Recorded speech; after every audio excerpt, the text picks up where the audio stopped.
but if you only have to buy one, which one are you gonna buy? So do you think that the Superblast is actually worth the extra money in performance, more so over the Novablast? Well, shoe comparison for you guys today. So this one has to be the most requested one I think I've ever had. So we've got the up and coming release, the ASICS Novablast 5, up against the Superblast 2. So we're going to go through their similarities, their differences, and their key features. And hopefully from that, that's going to give you guys a great indication of choosing the right shoe for you. But before we get into it, a big shout out to my #1 running store, the Running Company at Geelong. I've got a link to their website in the description. Make sure you go check out that and check out all their running gear. And also guys, if you haven't done so already, make sure you hit that subscribe button.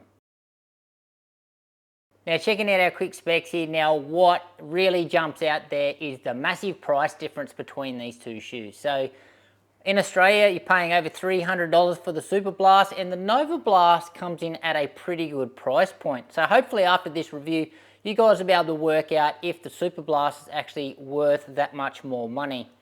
Now, in the weight, there is actually not that much difference between these two shoes. So on the foot, wearing them both at the same time, I really can't tell the difference. But what I will say that the balance does feel different between the weight of these shoes, so how they're balanced, and I think the Superblast definitely feels like the more balanced shoe. Now in the stacks there, big difference in the stack as well. You can definitely feel that on the foot. You feel much higher off the ground and much more protected from the road in the Superblast 2. And obviously the drops, nothing between them there.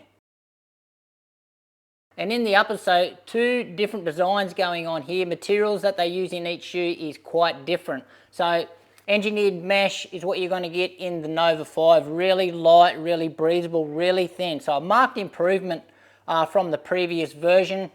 Solid heel cup at the back, a little Achilles flare and a pull tab.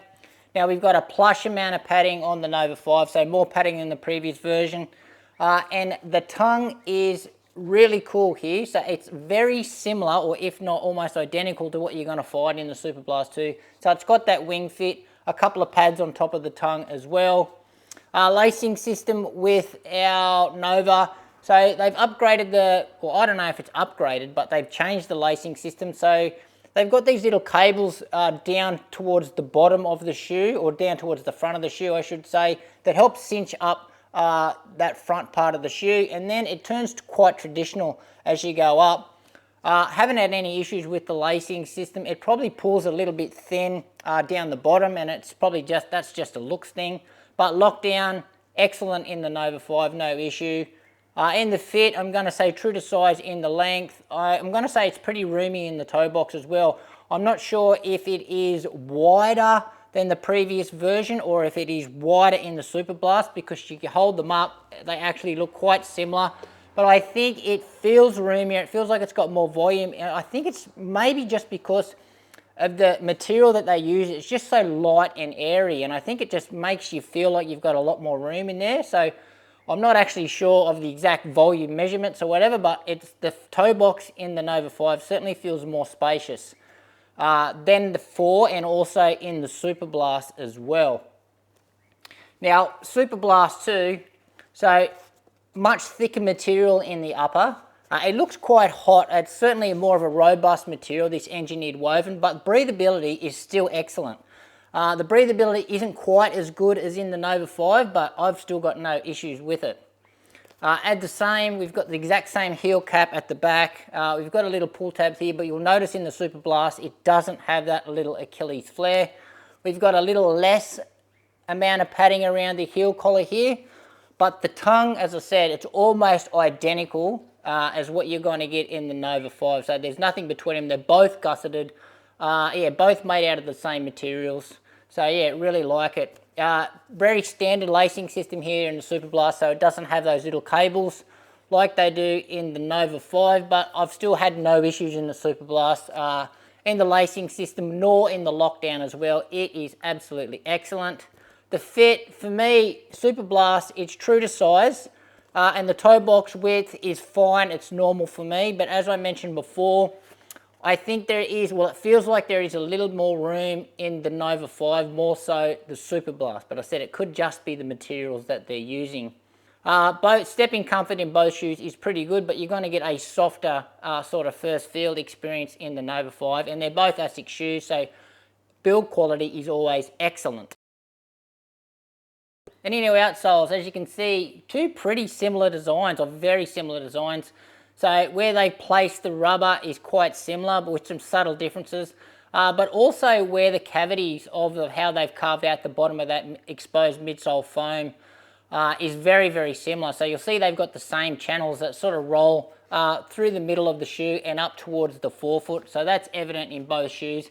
And that's really like a Novablast thing, or this Blast family. So, and that obviously adds to the trampoline effect that both shoes sort of boast to have.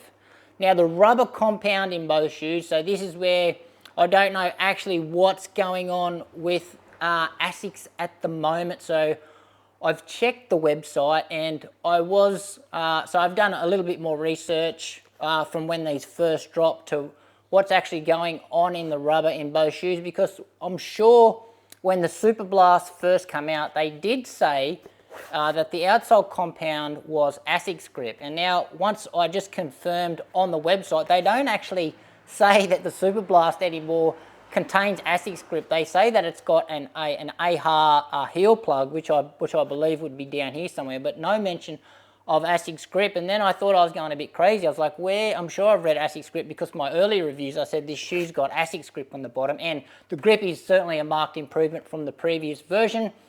I've done a little bit more research, seen some older reviews, and other people were reporting the same thing, but then I found an earlier page from ASICS with the Superblast 2, and it did say that it had ASICS grip. So I'm not sure if they've had ASICS grip on the earlier models and now they're not advertising that. Maybe they've changed the rubber compound. I hope that's not the case. Hopefully it's still ASICS grip, because the grip durability in this shoe is also excellent. And also with the Nova 5 here, they have upgraded the rubber compound from the previous version. But as you've probably, if you've seen any of my other reviews on the Nova 5, my version, so the early release, so this is an early sample, and also the version that they displayed on the Running Warehouse version as well. So our outsole rubber is hybrid ASICS grip, and that is excellent. So it's a mix of the AHA and the ASICS grip, boosting durability and boosting the grip as well. But on the actual website that ASICS have stated now, they don't say anywhere that it's ASICS hybrid grip. They say it's AHA LO. So again, hopefully they haven't, hopefully they still use ASICS grip, and they just haven't chose to mention it on the website. But anyway, as I said before, both these two shoes, both grip is excellent, durability in both is absolutely excellent as well. So some big differences here in the midsole. So what we're going to get in the Nova 5, so very simple design. It's just one big slab of their brand new foam, FF Blast Max. Now, that foam did debut in the Glide Ride Max, but they just had a really thin layer of it. And you couldn't really feel the effect because it was on top of FF Blast Eco, but you don't have that in this shoe. We can feel the full effects of this brand new foam. No bells and whistles, as I said. There's no plate in this shoe, so flexibility-wise, it has got some flex in it, but it's not an overly flexible shoe. So as I said, a little bit of movement left and right, so you will feel a little bit natural in this shoe.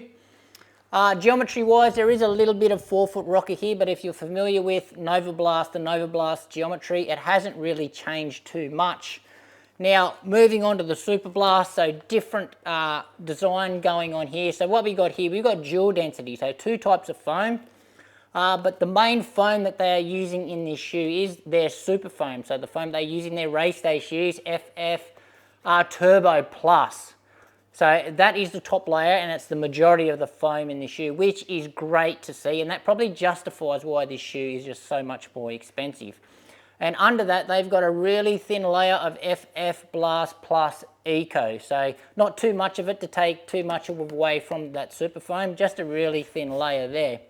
Now again, there is no plate in this shoe. So the stiffness though, this shoe is a much stiffer shoe than the Nova 5. So yeah, it actually feels like there's some plated shoes out there that aren't this stiff. So yeah, this shoe, yeah, much more rigid, much more stiff. Now geometry-wise, in the Superblast 2, compared to the Nova 5, it's pretty similar. So I think these 4-foot rockers, yeah, they feel about the same. Like they're not overly rocket shoes by any means, but in terms of feeling the rocker, you can probably feel it a little bit more in the Superblast, and that's just because the shoe is just a lot more rigid. And with all the difference in the midsole, that certainly translates into the ride because, yeah, very different feeling here. So Nova 5, it's soft. So softer than the previous version and much softer than the Superblast. There's a bit of squish, so you sink right into this foam. However, it's not too soft where it feels sluggish or too sloppy. Because as you go through your foot strike, there is a good amount of bounce, there's a good amount of rebound, but it's not a really fast, responsive rebound. It's more like a fun rebound, like a trampoline rebound. And obviously, that translates into this being a super fun ride. And if you're ever struggling for some motivation to get out the door, this is a good one just to throw on, and you can bounce yourself down the road. Now, being so soft, you would think that it might be a little unstable, where I don't find this unstable at all. It's got a really nice wide platform just to give you some confidence and just to shore things up in this shoe. Now, with our Superblast 2, so first and foremost, this shoe does require some braking, or it does for most people out there, before you really feel the full benefits of the shoe. A lot of people pull this one out of the box and say it's too firm, but it does get better as you run in the shoe. So over 100 Ks in this one, so it's coming to life for me, and it's still a firmer ride than the Nova 5. So saying that though, it is a much stiffer ride, as I said before, and it feels slightly more rocketed, but with the foam and with the actual ride itself. So there still has some bounce to it, but it's a very different type of bounce because you don't sink into this foam as much, and the rebound is far quicker. So it's got a really quick rebound when you sink into this foam. So that obviously translates, it feels more responsive, and it feels like it's got more pop, and it feels like it's the fastest shoe. And it's certainly a much more stable ride as well. But one real advantage of the ride in the Superblast is just that the foam, with that consistency, the FF Turbo Plus, it's a lot more consistent. So it's gonna feel just the same at the end of the run as what it is on the start of the run. So much more consistent. It's not gonna get softer on the run, which the Nova 5 is going to do. Just a little bit, not overly though. So saying that, this one, certainly with this less sink, the more consistent foam, the Superblast 2 does feel like the more efficient shoe. And with our best shoes, so I think these two shoes can pretty much both handle the runs that the other shoe can do, but they're just going to do it in different ways. But I do think in the long run, the Superblast is probably going to be the better option. As I said, that's just probably got to do with that consistency of the foam and the efficiency of the ride, and that's if you don't mind a little bit of a firmer ride. I know on my long runs, I don't like a shoe that is too soft. But saying that, the fun factor, you're going to get the most fun out of the Nova 5. So for me, I'll be picking this one for my daily miles, the easy days, recovery days, and also some fartleks or some tempo work. I think I'm going to go with the Nova 5 as well, and just because it just feels a little bit more nimble on the foot. It doesn't feel quite as bulky as the Superblast 2. But I do think both these two shoes can work in a rotation together. So definitely use this one for your long runs and this one for your daily trainer. I think they'd be great together. And just wrapping it up here, so in the Blast range of shoes, I think it's just getting better. So ASICS are making it really hard to pick between one or the other shoe. But as I said before, I think these two shoes can both work together. But if you only have to buy one, which one are you going to buy? So do you think that the Superblast is actually worth the extra money in performance, more so over the Novablast? Well, I think if you value your long runs, you're going to get a lot more miles out of this shoe as well. And obviously, I think if you're a bit of a heavier runner or a heavier guy, I think the Superblast is probably going to suit you a little bit more so than over the Nova 5. But if you like a soft ride, you like a bouncy ride, you want some enjoyment, then the Nova 5 is going to be good for you. As I said, it comes in at a great price point as well. But in a perfect world, you just have them both. But if you guys have to pick one, let me know in the comments which one you guys are going to go for. But anyway, guys, that is it for me. Thank you for watching. Any questions, anything that I have missed that you want to ask, just put it in the comments below and I'll get to those. Thanks for watching. Make sure you give this video a like, subscribe to the channel, and we'll see you next time.